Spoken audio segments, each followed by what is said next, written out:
So my name's Jesse Gould. I was a ranger at 175. I was a mortar.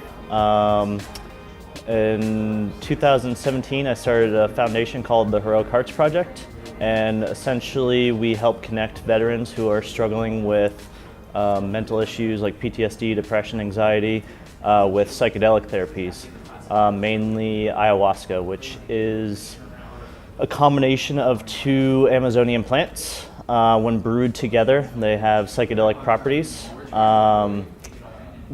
But beyond that, it allows people to face traumas in a certain way to where they can move on from it.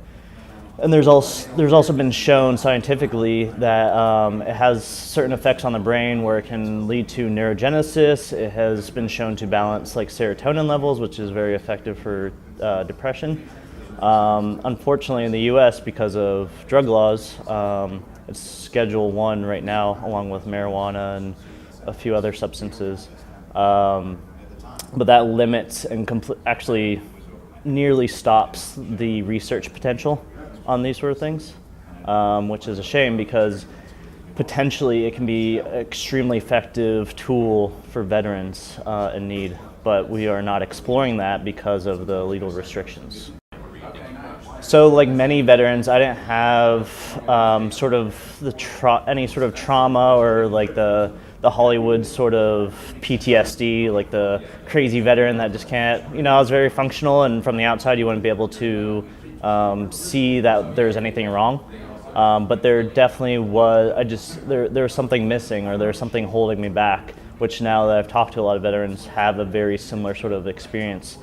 As a mortar, and as a ranger, I was exposed to a lot of concussive force, a lot of blasts, which we are now learning can have a very damaging effect on the brain and can affect hormone levels, which leads to certain issues afterwards. And you see that with a lot of vets that may not experience trauma, so they don't feel like they deserve to be called, or like they don't feel like they have PTSD because they can't point to one single issue in their past, but they're still struggling with something a lot of times because of this.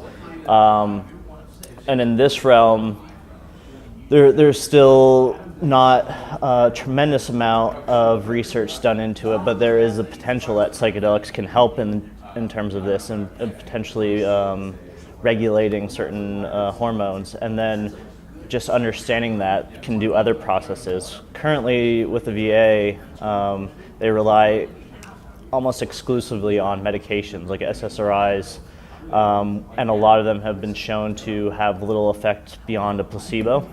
And a lot of them, there are risks of increasing rates of violence and suicide. And they can be very helpful in certain situations, but we need to expand what tools veterans have at their disposal, and currently we're not even researching into that. We're not even exploring that.